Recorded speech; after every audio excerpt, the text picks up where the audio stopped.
Hello, everybody. Scott Golden here with the AEW Dark review for Tuesday, I believe, 26th of October 2021. As always with Dark, some good stuff, some useless stuff, and overall they try hard, but the shows are hit and miss, and honestly, half the talent shouldn't be on a national program. The other half are totally cool and can make it work. It's an interesting dichotomy for a number of reasons. Just because at this point you would think a company would have a clue where they're going enough to be able to be informed. Anyway, we opened with Bobby Fish defeating Invictus Crash 148. Clips also a CM Punk running Fish off from Dynamite on Saturday were shown. Fish is basically a tough guy. He takes him down, and Fish gets a near fall after a sliding lariat and a couple of knees, and then hits an exploder suplex. Fish ends up with a knockout kick and gets a victory. Post match, Fish talks about Punk in ring interview with Tony Schiavone, and basically he hints that it's clobbering time, and anyway, so I mean they're gonna go at it again at some point in the future, I would assume. Riho and Xena K 434. At this point, 2 years into the company, the Japanese talent with very little personality probably could go from the women's division. Anyway, Kay is obviously larger and stronger than Riho, but so are most high schoolers. And Riho comes off the middle rope with a crossbody. Kay catches her. Riho tries again from the top and gets a near fall. Riho misses double foot, and Kay follows up with a spine buster. Dodge of a standing moonsault, and Kay gets finished off with a double knee strike for the pin. Amazing to me that this former women's champion for the promotion, actually it says how far they've come, but it also says how desperate they were in the beginning, that's how you represented your women's division. A commercial airs for Jon Moxley's book, featuring comments from various people. TNT champion Sammy Guevara does an in-ring interview, brings out Ethan Page. Anyway, dueling promos really does nothing. Scorpio Sky runs in, attacks Guevara, and then they beat Guevara down pretty good. Page sets Guevara up with Ego's Edge, but Santana and Ortiz make the save. We then go to Eddie Kingston defeating Jack Evans 422. As Evans is really, I mean, if this were, I don't know, 2003, 2007, maybe he's relevant. I don't see the reason he's on a national promotion at any level at this point. Evans is obviously doing a bunch of jobs to get around being there. They obviously have much better talent now than when they started, and they don't really need him.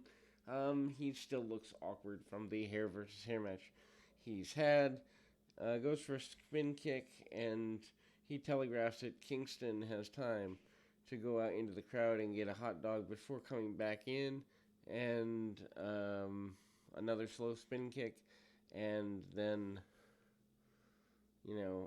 they continue going. Evans comes off the rope, and Kingston catches him with an exploder suplex, follows up with a series of chops. Kingston hits a DDT for a 2 count. Evans comes back with a Michinoku driver for a near fall, and then they hit a spinning back fist and a backdrop driver, leading to Kingston applying the stretch plum for a quick submission, ending the match. In the process, Dante Martin with Leo Rush defeats JDK 251. Uh, I don't know. Um, Dante Martin has never been a talent that I'm terribly into. Um, Martin, however, is over with this audience, so I think wrestling has passed me by. He dodges an attack from JDX and then sends him to the floor. And to dive out to the floor, JDX does come back for a little while. Martin comes off the top with a double jump moonsault and a pinfall win. This takes under 3 minutes. Schiavone interviews Rush and Martin. After the match, Martin didn't do talking, which is good because Rush is worlds better anyway. Rush talks about running the Seidel's out of AEW. Schiavone, who is obviously quite a busy person, interviews Adam Cole about the Elite attack on Jungle Boy and Luchasaurus. Cole talks about beating Jungle Boy up, and the Elite are responsible, apparently, for all of this, for the state of professional wrestling as well. And there's definitely too many promos here. They're short, which is good, better than WWE by far, but there's also too many, and it just means you have too many talents under your contract. Then Schiavone interviews Jade Cargill and Mark Sterling about the TBS title tournament. Sterling explains why Cargill has a bye. And Tiger Rust defeats DJ Brown, 11 seconds.